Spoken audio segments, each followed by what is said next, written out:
This is Top 30.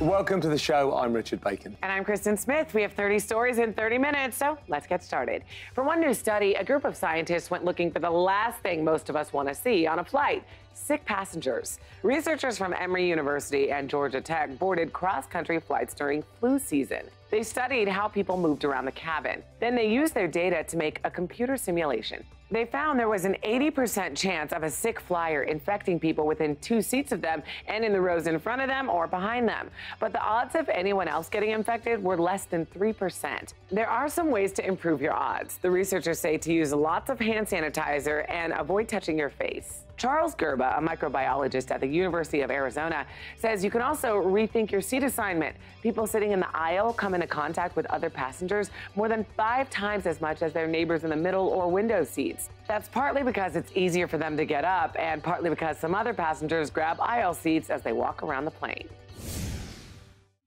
Let's go to the New York Stock Exchange for our Fox Business Minute with your friend and mine, Nicole Pedalides. Nicole, I am hearing that another major chain has filed for bankruptcy. That's right, Richard. Mall accessories chain Claire's has filed for Chapter 11 bankruptcy protection. The retailer hopes to escape the debt it's racked up and says it's confident it will survive. The company has reportedly pierced more than 100 million ears worldwide. Amazon's cashierless store in Seattle is keeping track who returns to the shop. Well, the idea here is that tracking customers' visits and purchases will help the retailer determine its expansion plans. It's still early, but 1 month in, the verdict so far is that people keep coming back. Toys R Us may be out of business, but a once popular toy seller is looking to make a comeback. KB Toys is in talks with pop-up operators to open stores in malls before Black Friday.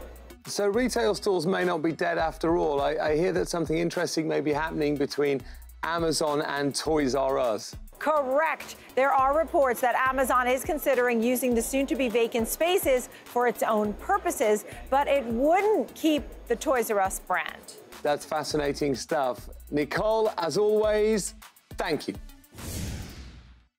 March 20th marked the first day of spring, but Mother Nature has other plans. A string of tornadoes ripped through Alabama, leaving thousands without power and at least 1 reported death. Meanwhile, 74 million people are under a winter storm watch as the 4th nor'easter is expected to dump at least 12 inches of snow.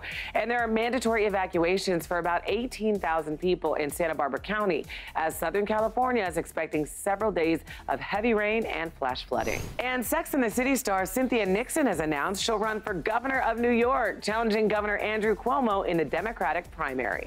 It can't just be business as usual anymore. Now, check this out. That's Philadelphia 76ers staffer Matt Yoder with a portrait of center Joel Embiid carved into his hair. Now, that's some intense team spirit. Many Americans are seeing higher water bills, a trend that's likely to continue. Monthly water and sewer bills have risen an average of 5.5% every year for the last decade. This, according to the Wall Street Journal. In Philadelphia, the water department wants to increase rates 10.5% over the next few years. In Kansas City, sewer bills are set to rise 13% every year. The reason has to do with infrastructure. Utility companies say the rate increases are needed to pay for fixing aging pipes and overflowing sewer systems. The economics of water in America are staggering. Every year, about 240,000 water mains break.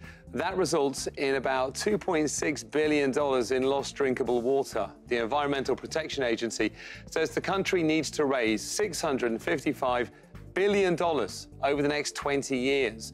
Many consumers are worried their water will be shut off altogether if they can't pay the bills.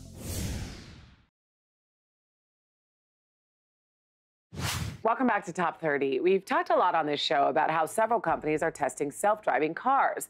Well, now we're learning about the first reported pedestrian death involving one of these vehicles. A self-driving car in Tempe, Arizona, hit a woman who was crossing the street outside of a crosswalk, according to police. Now, the Uber vehicle was in autonomous mode, so there was a safety driver in the car at the time. And a huge tragedy, you know, for the family of this this woman that was killed by this car. I hope it doesn't set back this trend, because I do believe when you marry the technology of GPS and you take out human fallibility, that I still think there is a safer future despite this horrible story. The company has suspended testing of its self-driving cars in a number of places. Everywhere, Tempe, I think, isn't it? Pittsburgh, San Francisco, Toronto, so all over the place. Who knows if those will resume anytime soon? A self-driving car has killed someone, and yet self-driving cars will probably lead to fewer deaths on the road ultimately. And that's now, you know, the challenge is telling that story.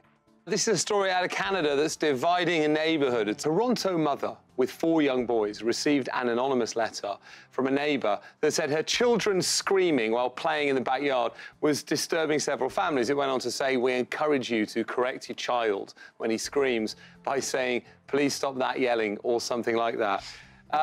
Thanks for the suggestion. Thank you. You know, are you gonna be outraged as a parent? Do you find this annoying? Tell me. You're really getting to know me. First of all, I hate anonymous letters.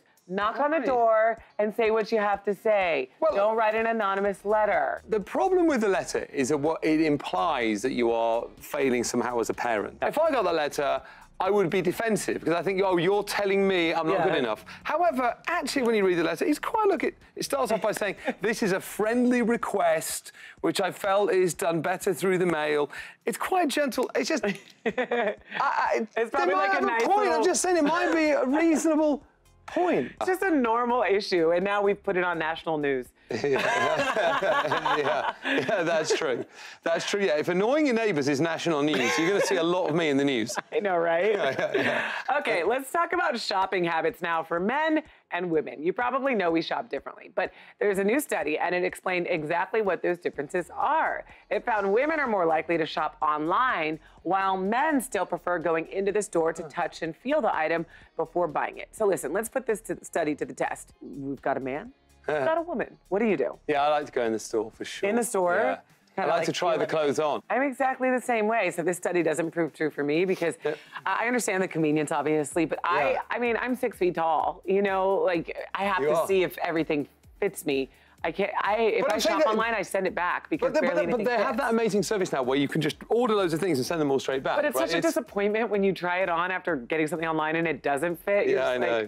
But what's interesting about this is it may be a way for Main Street and the High Street to save itself. Because if you go down streets that are predominantly clothing shops, most of them are targeted at women. Of course, there are men's clothing shops, but by and large, the posters, the adverts, and the shops, it's a female-focused experience. And actually, maybe they should make Main Streets and High Streets more of a male, target men more off the back of this research as a way of reviving these high streets, which have obviously been in trouble for a long time. Yeah, no, that's a great point. And we'll be right back.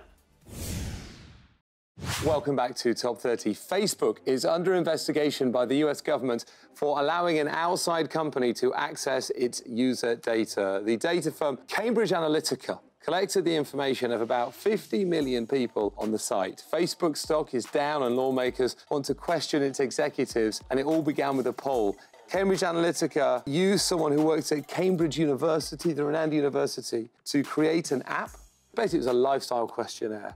But once you downloaded it, they could then access the data of all of your friends. Yeah, and I mean, a lot of companies take data from users. I mean, this isn't something we've heard before. Apps like Tinder and Farmville, they have siphoned, you know, a ton of information from people. Siphon's a good word. The problem here, what makes this illegal, is the pretenses on which they got the information. They said it was for academic use, and also how much information they actually took from people. There's a limit there. And what they do is they use this information to try and sway elections. Cambridge Analytica were very heavily involved in the election of Donald Trump, in the Brexit vote in the United Kingdom, in elections around places in Africa as well. Critics are really wondering why the rules were so loose in the first place. People don't read the terms and conditions, and there's a good reason for that. Apple's terms and conditions have more words in them than The Tempest by Shakespeare. But it's a gripping story, it's growing, and another chapter as well is being reported recently is possible connections to Russia as well, so we'll just have to see. For sure. Okay, well, we've all heard about distracted driving, right? Well, one California town has outlawed distracted walking. In Montclair, California, crossing the street while talking or texting will get you a fine. There are some exceptions, though, for emergencies like 911 calls and things like that. Some say the law is needed for safety, but others, of course, are not happy about it, saying this is a big overreach by the government. I just want to throw this out there, though. City officials say pedestrians now account for 15% of all vehicle-related fatalities in Montclair. I was walking through the office yesterday. I was opening a bottle of water and I walked straight into a wall. Yes. Just because I was looking down at a bottle of water. It happens. A massive bruise on my knee. I don't know if you've YouTubed texting and walking. No? But what happened? You can see how serious of a problem it is. I mean, people falling into fountains, people, running into cars. I mean, it really is a big thing. So, okay, well, I'll do that on my phone next time I'm crossing the road. Montclair isn't. I was the first person in the United Kingdom to be pulled over by the police and fined for texting whilst driving. Number one in a country of 70 million, I was the first. Got a half page in the Sun. I was going to say, is your face on the wall in the police station just like... For that and many other reasons. Oh, no. Top 30 will be right back. In today's Hometown Stories from Fox 29 Philadelphia, Fred and Cora Reed wanted to create a safe space for inner city children to explore their creative potential and, most importantly, provide hope. And so they opened the nonprofit Reed's Refuge with the motto, Seek Refuge in the Arts. In addition to homework help, classes in dance, cooking, fashion design, and music are all available. And money won't prevent opportunities here, as the classes are free. Through encouragement and practice, the kids can discover their talents, can take them anywhere. Our next story from Fox 13 Tampa Bay. Turkey Creek Middle School in Plant City was known as a strawberry school, where up until 1956, students would have the winter off for strawberry picking season with their families. The school is now honoring that history by inviting kids from Robinson Elementary to pick strawberries with their students in the Future Farmers of America program. The students plant, pick, and then sell the fruits of their labor. It's fun. It teaches kids a lot of responsibility. Our final story from Fox 4 Dallas. When 69-year-old Ron Davis beat bone cancer, he decided he'd celebrate his health by riding his bike across the country. A Vietnam veteran, he also wanted the trek to raise money for a good cause, the Wounded Warrior Project. Because of those lessons that I learned, I want to give back to all branches of the service, to these people, to these heroes that need help, and that was my motivation. Davis will embark on the 3,000-mile journey on March 31st. Welcome back. Being a stay-at-home parent is a lot of work. In fact, a new study reveals full-time parenting is the equivalent of working 2.5 full-time jobs. In a survey conducted by Welch's Juice Company, 2,000 American mothers with children aged 5 to 12 were analyzed. On average, their days started at 6:23 a.m. and ended after the kids were to bed and household chores were done at 8:31 p.m.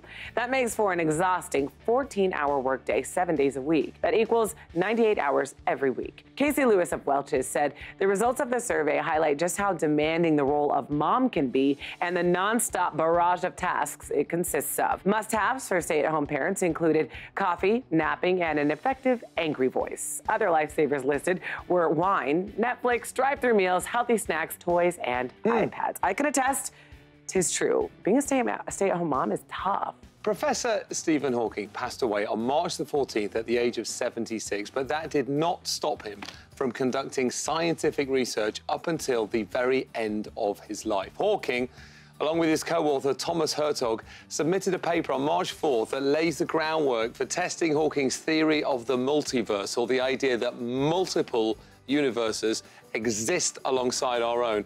If Hawking's theory of multiple universes had been proven correct during his lifetime, he would have likely been a candidate for the Nobel Prize, an honor he never actually received. And it cannot be awarded posthumously. But that never stopped Hawking from dreaming wildly about the universe. Thomas Hertog told the Sunday Times that was Stephen to boldly go where Star Trek fears to tread. He was good himself, Stephen Hawking, in referencing popular culture like Star Trek, because actually, when you really understand and unlock the secrets of the universe, they are far more out there and wild and exciting than anything that science fiction has come up with. Yeah, I don't doubt that at all. Well, a group of Orlando teenagers have turned an idea into a sweet success. The Paramore Kids Zone program sits in a poverty-stricken neighborhood in Orlando. But with the help of their youth director, Reginald Burrows, they've created a booming honey business. It's called Black Bee Honey, and they've developed 4 varieties. High school junior Jordan Jones said, "Right now in our community, all that sells is fast food. We wanted to sell food that's natural and healthy." Run by a group of about 20 teens who sell jars of honey for $13 at a local farmer's market, they hold 3 business meetings a week to talk about budget, sales, and marketing. Learning valuable entrepreneur skills is important to the teens and their future. Jordan said, "I can start my own business. When I get older, I'll actually know what I'm doing." They hope to expand their honey sales to grocery store shelves, and of course, we hope they make it. Yeah, so do I. Netflix is being criticized for its depictions of smoking. Original shows on the streaming service were found to contain more instances of tobacco use than on any other channel or platform. This according to a study by the anti-smoking group Truth Initiative. In the 2015 to 2016 season, the broadcast and cable shows in the study had a combined 139 tobacco incidents. Netflix shows in the same season had more than double that at 319. The worst offender was Stranger Things. It had 182 scenes with smoking in its first season. In second place, The Walking Dead had just 94. 3 other series in the top 5 are made by Netflix: Orange is the New Black, House of Cards, and Fuller House. Smoking is especially common in period shows set during years when cigarettes were more popular. The CEO of the non-smoking group said, "We've experienced a pervasive re-emergence of smoking imagery that is glamorizing and renormalizing a deadly habit." Netflix didn't address the findings, but said, "We're interested to find out more about the study." It's tough, you know. People did smoke back then. So you want to accurately portray that? I think you accurately portray that, and we now have the knowledge and true understanding of how negative and how bad smoking is. Yeah. The number of people smoking is going down, not up. I think it's okay for fiction to portray things, and you know, as they were. Well, Top 30 will be right back.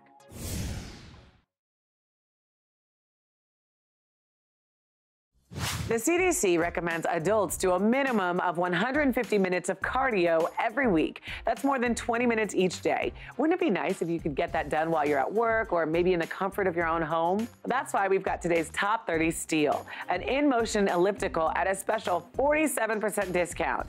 This portable machine lets you skip the gym and sneak in a workout wherever you want. You can use it sitting or standing, and it's small enough to keep under your desk or in a closet. The in-motion elliptical features resistance bands to incorporate strength training and maintain bone health. The tension can be adjusted to control the intensity level, and the electronic fitness monitor displays number of strides per minute, total exercise time, and calories burned. It also comes with a DVD for instructional fitness. The Joyous InMotion elliptical retails for $149, but today you can buy it for just $79. That's a 47% discount, and you can get this right now at shoptop30.com while they last. The latest report by the Labor Department shows the US has a record 6.3 million job openings. The report says the numbers of jobs surged 645,000 at the end of January, the latest month where the data is available. The top 3 sectors with the most new openings were professional and business, with 215,000, transportation, warehousing and utilities with 113,000, and construction with 101,000. Economists say workers are benefiting from a record number of job openings and a low 4.1 unemployment rate. In fact, the demand for workers may raise pressure on companies to increase pay in the coming months to attract more applicants. It's been a little more than 6 months since Hurricane Maria devastated Puerto Rico, and the U.S. territory is still suffering greatly. Last September, the storm caused more than $100 billion in damage, decimating Puerto Rico's power grid, destroying 75,000 homes and damaging 300,000 more. According to NPR, 11% of the island is still without power. And one of the main problems is the holdup of federal aid money. Congress has appropriated $23 billion in direct aid for Puerto Rico, but most of that money hasn't been dispersed due to delays from the Department of Treasury. Local officials say there's still a long road of recovery ahead for the island. And if you want to do your part to help, we have a list of organizations up on our Top 30 TV Facebook page. Parrot heads may soon be flocking to Broadway to see some of Jimmy Buffett's most famous songs featured in a new Broadway musical. Searching for my Escape to Margaritaville was written by Buffett fans for Buffett fans. The musical is about a beach bum who lives on a tropical island and plays the guitar and sings for tourists. Buffett started his musical career in the 60s and now has a huge following. He says seeing his music performed on Broadway is a dream come true, and he still can't believe everything that's happened. And if you can't catch the musical in New York, the 71-year-old Buffett says he plans on touring for his fans for as long as he can. Here is what's coming up on the next show. Top 30 has an interview with Scott Hamilton about his incredible survival story. And a family of 5 was living in a single car until a police officer decided to do something about it. Top 30 also covers more of the day's stories live on Facebook daily at 9:30 Pacific, 12:30 Eastern, all coming up on the next Top 30.